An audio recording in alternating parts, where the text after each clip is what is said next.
Assalamualaikum warahmatullahi wabarakatuh. Perkenalkan, nama saya Muhammad Nizar As-Sakaf. Saya dari kelas 5 DSRA. Di sini saya akan mereview beberapa jurnal untuk tugas desain dan arsitektur pusat data yang diampu oleh Bapak dosen Sarjimin. Oke, langsung saja. Di sini saya sudah membuat ringkasannya per jurnal. Ya, yang pertama yaitu jurnal terkait pusat data dan layanan cloud center, jaringan protokol dan manajemen. Penulisnya yaitu Adi Avandi Rotib, yaitu dari Prodi Teknik Elektro Universitas Sains Indonesia Bekasi. Di sini tesisnya itu pusat data dan cloud center memainkan peran krusial dalam komputansi modern, tapi kerentanannya terhadap serangan jaringan menuntut penerapan protokol keamanan yang canggih. Penelitian ini mengevaluasi efektivitas protokol keamanan dan manajemen jaringan dalam arsitektur pusat data berbasis simulasi menggunakan platform NS3. Ya, platform NS3 ya. Untuk pendekatannya di sini menggunakan topologi jaringan FAT3, protokol manajemen SNM PV3 dan SDN, serta mekanisme keamanan terkini seperti IDS berbasis CNN dan enkripsi selektif. Untuk metode penelitian yaitu menggunakan simulasi jaringan terdistribusi untuk menguji protokol keamanan dan manajemen. Pengujian validitas dilakukan dengan benchmarking terhadap data rasional dan uji reliabilitas diulang. Ya, dengan metode yang tadi hasilnya yaitu menunjukkan seberapa baik protokol dan skema keamanan bekerja dalam lingkungan data center. Efektifnya yaitu mencapai 95% dengan false alarm 5% mendekati temuan LI. Untuk kesimpulannya yaitu simulasi yang dilakukan mengonfirmasi bahwa protokol keamanan terpilih yaitu EDS berbasis CNN, enkripsi GIF atau ECC, dan manajemen SDN secara signifikan meningkatkan keamanan jaringan data center. Hasilnya itu menunjukkan peningkatan tingkat deteksi serangan dan efisiensi aliran data selaras dengan tujuan penelitian. Ini untuk review jurnal yang pertama ya.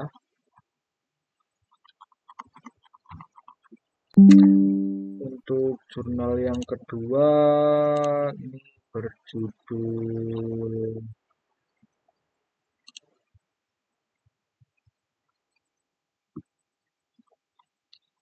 perancangan dan implementasi data center menggunakan file transfer protokol yaitu FTP, yang ditulis oleh Budi Kurniawan dan Dodi Haryanto.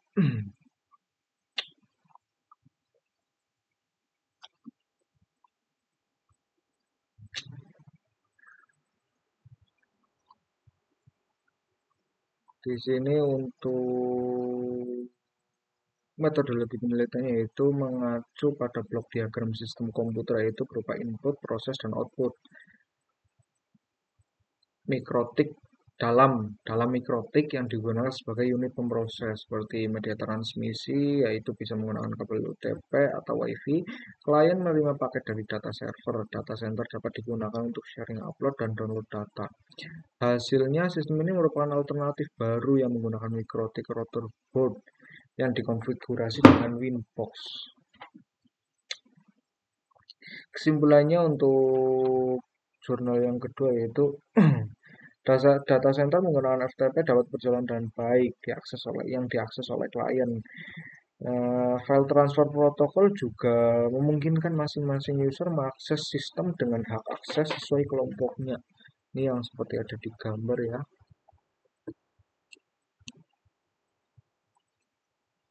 Artinya ada kelompok yang bisa masing-masing untuk mengakses. Untuk klien yang terdaftar juga dapat login ke network storage-nya. Untuk jurnal yang kedua, ringkasannya yaitu penelitian ini membahas perancangan dan implementasi data center menggunakan FTP, di mana sistem ini memanfaatkan mikrotik Waterboard sebagai kontrol dan USB flash drive sebagai penyimpanan data. Secara umum artikel ini menarik dan cukup informatif karena dinilai baru ya, ini tahun ini walaupun tahun 2017. Ya, kita lanjut ke jurnal yang ketiga, yaitu tentang desain dan implementasi pusat data gereja Kalimantan Evangelis ya. Gereja jarang masjid yang memiliki pusat data ya. Ini gereja. Ya, dikarenakan saya menemukan yang gereja ya, yang ditulis oleh Bambang Lareno, Liliana Swastina Sanon, Stimik Indonesia Banjarmasin dan STT GKE Banjarmasin.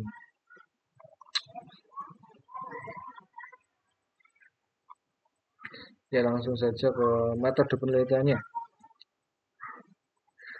Sistemnya tidak terlalu kompleks, namun masih dimungkinkan ada perubahan setelah implementasi berdasarkan evaluasi dan masukan user, di mana metode yang digunakan yaitu adalah metode RAD Preset yang digunakan untuk desain. Juga ada teknologi acceptance model yang digunakan untuk mengevaluasi tahap implementasi. Sistem informasi yang diupdate oleh masing-masing smartphone juga dapat memberikan informasi mengenai jemaat suatu wilayah dan histori data jemaat secara akurat. Kemudian data jemaat terpancar di MR atau MC dalam format yang beragam.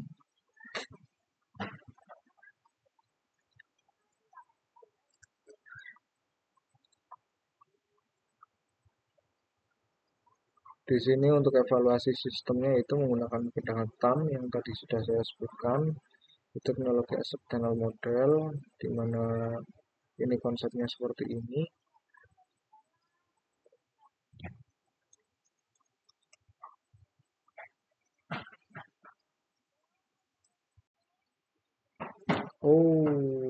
User abilities and skill, yaitu berusaha mengevaluasi sistemnya. Ya, kesimpulannya itu berdasarkan paparan sebelumnya dapat disimpulkan bahwasanya strategi yang dilawan pada dasarnya adalah BPA, Business Process Automation, dan sedikit perbaikan sehingga proses yang telah ada dapat berjalan lebih efisien. Artinya mengupgrade ya, mengupgrade dari sistem yang sudah ada. Kemudian keluaran datanya dapat menjadi model untuk input bagi aplikasi GIS sehingga peta potensi jemaat suatu wilayah dapat dihasilkan. Oke, kita lanjut ke jurnal yang keempat.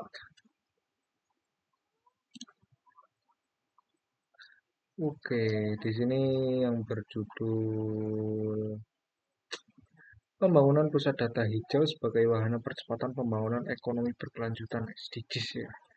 SDGs yang ditulis oleh perencana ahli media di Kementerian PPN Bappenas. Korespondensinya juga dari Bappenas.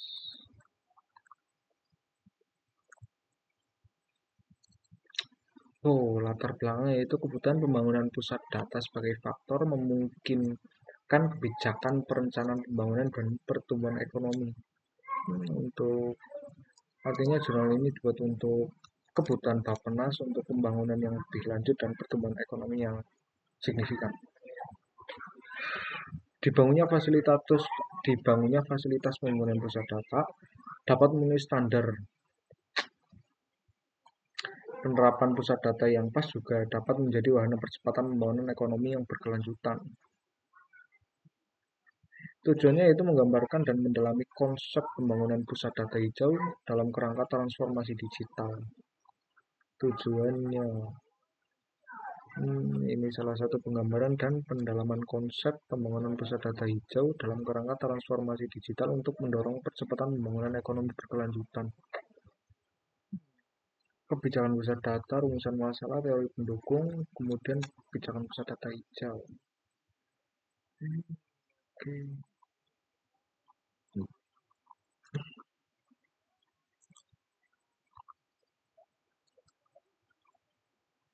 Di sini ada tabel-tabel perbandingan standar internasional dalam kehandalan untuk menangani pusat data. Oh, ini perbandingan standar rating keandalan pusat data. Ini ada kebijakan TKDN, tingkat kandungan dalam negeri.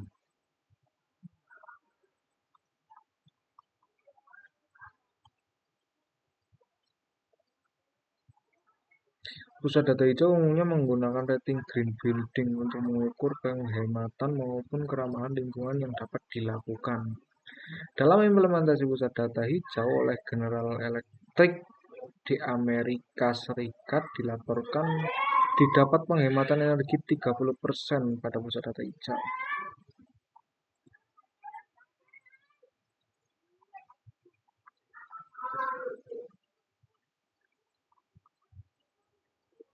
Kerangka kerja pembangunan pusat data hijau ini ada kerangka kerjanya. Oke, sistem schooling. Oke, kita lanjut saja ke efek ganda pusat data hijau. Dari uraian di atas, maka rencana aksi PDN hijau diusulkan sebagai berikut, yaitu hasilnya ini. Hasilnya penguatan kebijakan TKDN untuk perangkat pendukung pusat data hijau, penyusunan standar pusat data hijau nasional, pengadaan pusat data hijau sebagai bagian dari inisiatif PPE, kemudian kebijakan insentif bagi profesional pusat data hijau di Indonesia. Menarik, menarik, menarik. Ini untuk jurnal yang kelima. Langsung saja. Tentang pendekatan arsitektur high-tech pada perencanaan kreatif HUB di Tangerang Selatan. Yang ditulis oleh Remigius Hari Susanto, Regulina Priyanti, Zahora Feberina Dewandra dari Universitas Gunadarma.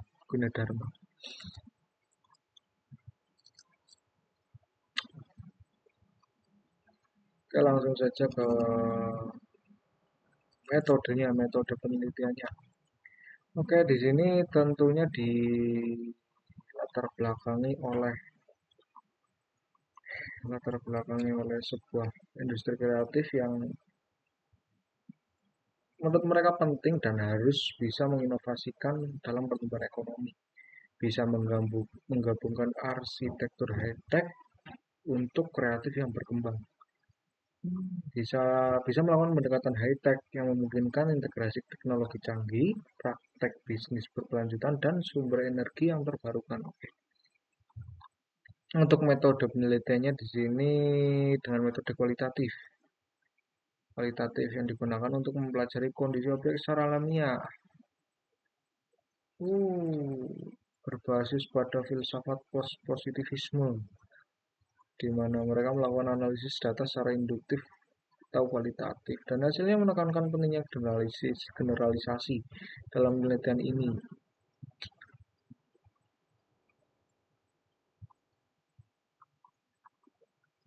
Oke, hasil dan pembahasan.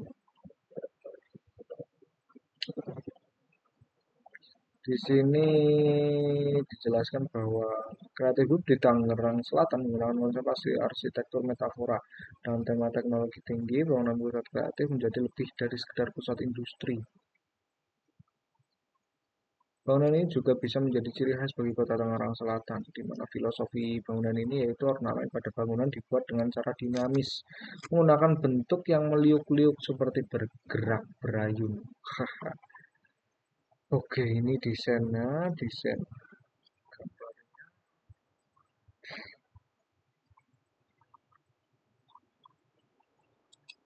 Kesimpulannya itu penerapan pendekatan arsitektur high-tech dalam desain dan perencanaan kreatif hub di Tangerang Selatan telah menunjukkan hasil yang menjanjikan di mana mereka memberikan solusi yang unik dan inovatif terhadap tantangan yang dihadapi oleh industri kreatif. Cukup cukup cukup menguras otak industri kreatif ini.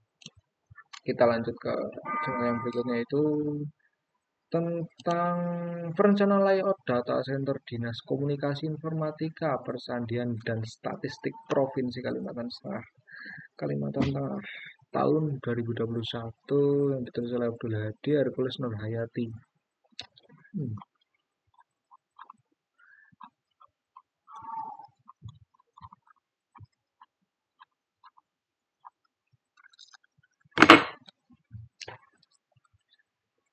Oke, perencana layout data center di Dinas Komunikasi Informatika Persandian. Oke, di sini melakukan pendekatannya dengan metode PPDOOO. Apa itu PPDOOO? Prepare, plan, design, implement, operate, and optimize.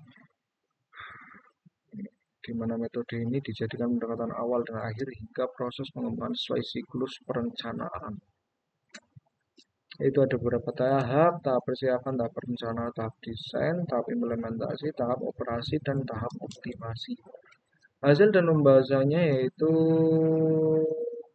pembangunan data center di Provinsi Kalteng ini dirancang dengan optimalisasi virtualisasi dan storage area network SAN yang memadai, di mana pendekatan yang dilakukan dengan menggunakan standarisasi TIA 942, yaitu pendekatan perencanaan data center tier 1 yang dilakukan oleh Telecommunications Industry Association yang bersama dengan Asosiasi Industri Elektronika.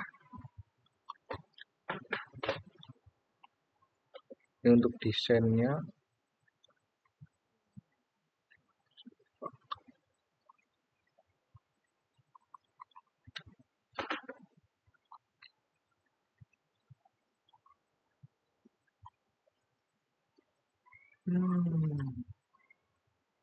Ada sistem cadangan dan standby-nya, di mana ada generator, UPS, ATS, baterai backup. Oh, ini ada desain rak dan kabinet, ukurannya rel bagian depan atau belakang, minimal ukuran, minimal ventilasi.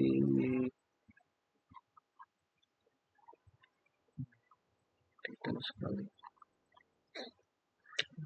Kesimpulannya itu perancangan dan implementasi data center harus memenuhi standar tertentu untuk menjamin aspek tiga aspek ini: ketersediaan, privasi, dan keutuhan.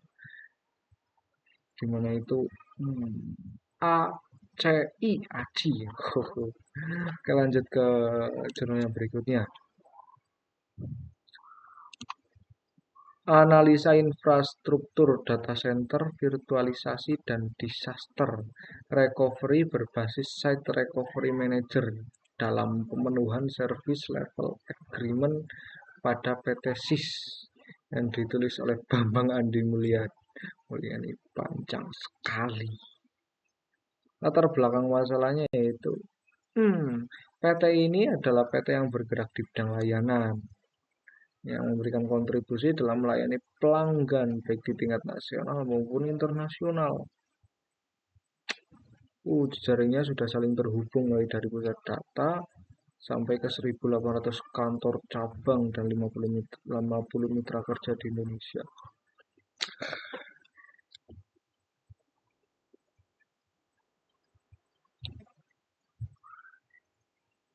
Maksud dan tujuan penelitian analisa implementasi sistem dan replikasi antara pusat data yang ada di DC dengan site DRC.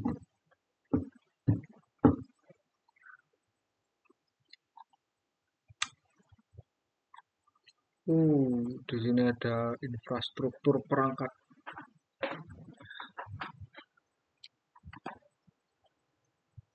Protect virtual machine, protect application data. Jadi ada beberapa tahap di mana protect entire virtual data center if there is a disaster, desain fisiknya.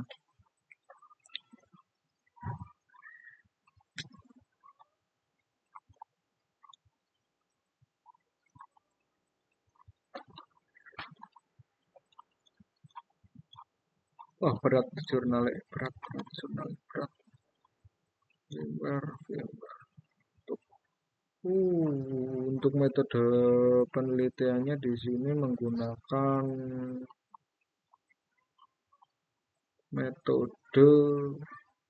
tahapan metode yang digunakan dibatasi mulai dari tahapan persiapan, perencanaan, dan desain. Eksperimen menggunakan metode eksperimen, yaitu data diambil langsung dari lapangan untuk mendapatkan hasil penelitian dengan menggunakan metode Service Level Agreement (SLA). Diawali dengan studi literatur tentang beberapa teori dasar seperti server storage yang menyederhanakan proses gagal ke pusat data baru. Jadi lebih ke simulasi di sini. Studi literaturnya itu penggunaan resource terutama CPU, RAM, dan hard disk dalam native server belum digunakan secara maksimal dan optimal. Biaya yang dikeluarkan pada suatu data center dan data recovery center cukup tinggi seperti biaya pemeliharaan perangkat hardware dan biaya bulanan listrik.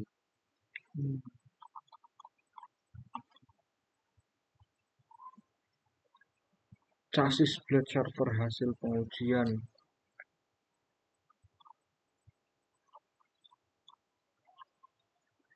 Oke, masuk ke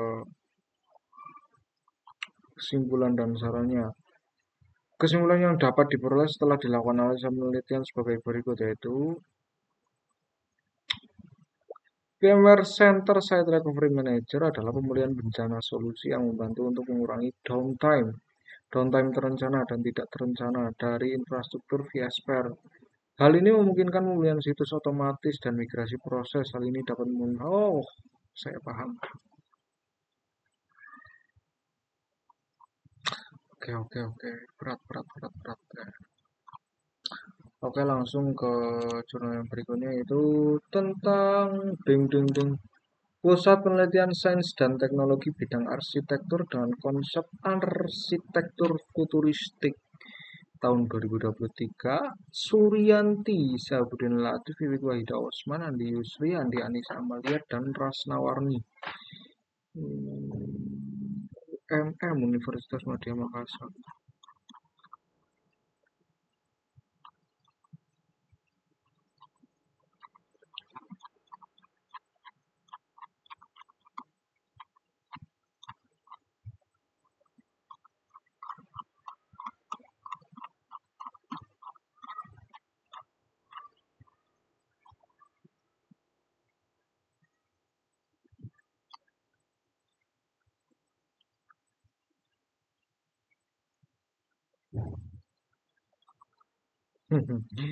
Oke, pendekatannya itu dengan lokasi perancangan berada di Jalan Jalur Lingkar Barat, Kecamatan Tamalamaria, Kora, Makassar, Sulawesi Selatan. Menggunakan metode penelitian studi pustaka, observasi lokasi, dan studi banding. Instrumen yang digunakan juga meliputi kuesioner, wawancara, observasi, dan beberapa dokumentasi. Ini gambarnya, lokasi penelitiannya ada di sini. Ini map dan ini detail-detail. Pengolahan data dan analisis datanya.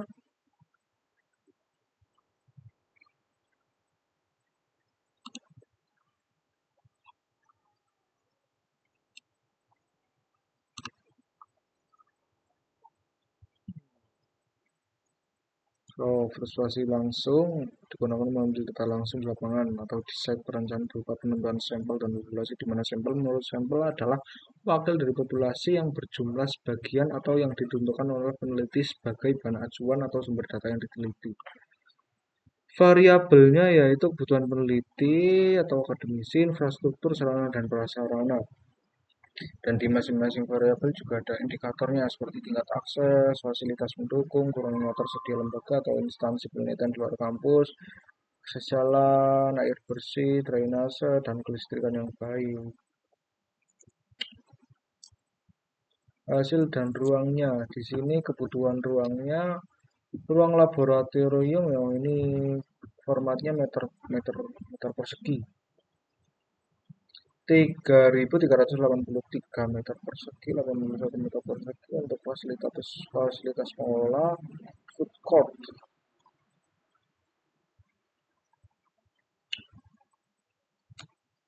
Orientasi matahari dan angin pagi, siang, sore. Eksplorasi bentuknya, di sini ada gambar untuk mengeksplorasi bentuk yang baik ya. Artinya bentuk bangunan itu dieksplor, yang cocok itu harus bagaimana bentuk bangunan. Sudah selesai. Pada akhirnya skripsi dengan judul perancangan Pusat Penelitian Sains dan Teknologi bidang arsitektur dengan pendekatan arsitektur futuristik ini telah melalui beberapa tahap metode seperti penyusunan yang pada sampai desain dan menjadikan sebagai desain bangunan pusat penelitian di atas. Adapun kesimpulan yang dapat diambil adalah proses melakukan sebuah desain pusat penelitian sains dan teknologi bidang arsitektur tentu harus mengacu pada beberapa pertimbangan dan literatur. Kita lanjut ke zona yang berikutnya. Pusat data dan layanan cloud center, jaringan protokol dan manajemen.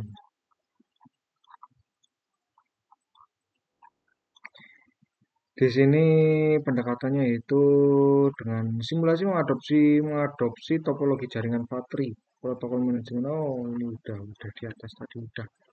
Zona eksakta. Lanjut ke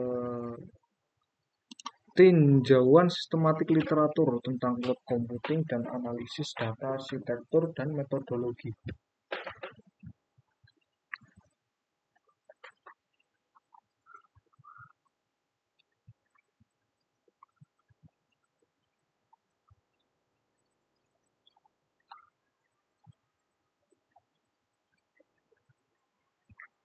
Di mana arsitektur cloud computing memiliki beberapa model berbeda dengan momen-momen khusus. Menarik. Ditemukan dua teknik utama dalam metodologi analisis dan menggunakan cloud computing. Penelitian ini membahas kelemahan penggunaan cloud computing dalam analisis data seperti masalah privasi dan keamanan data. Akan lebih baik jika penulis menambahkan contoh penerapan nyata dan memperluas pembahasan agar lebih kontekstual. Emang sih, kemarin saya baca aja kayak kurang enak.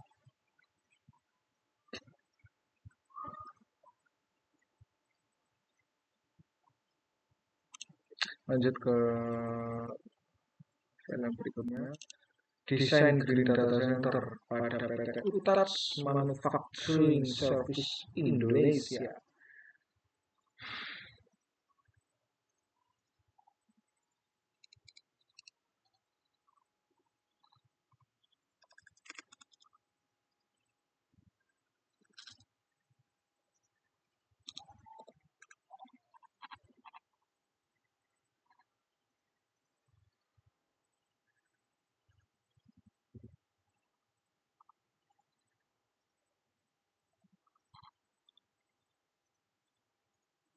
Nah, di mana di sini itu tentang perkembangan teknologi yang menyebabkan penggunaan komputer yang tinggi menimbulkan efek lingkungan.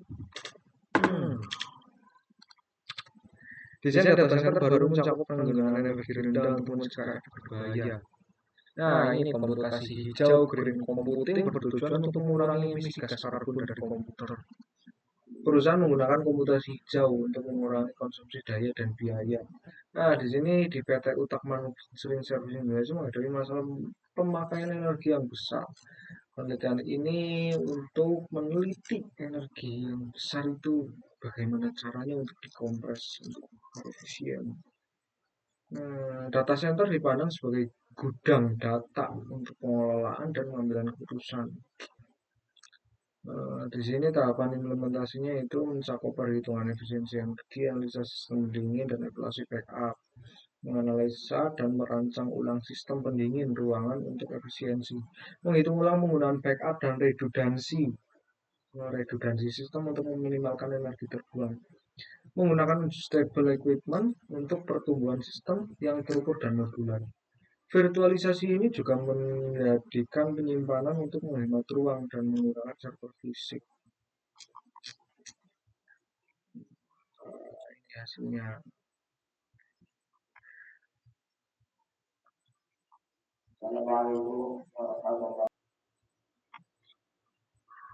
Oke, mungkin cukup sekian dari saya. Kurang lebihnya mohon maaf yang sebesar-besarnya. Sekian. Wassalamualaikum warahmatullahi wabarakatuh.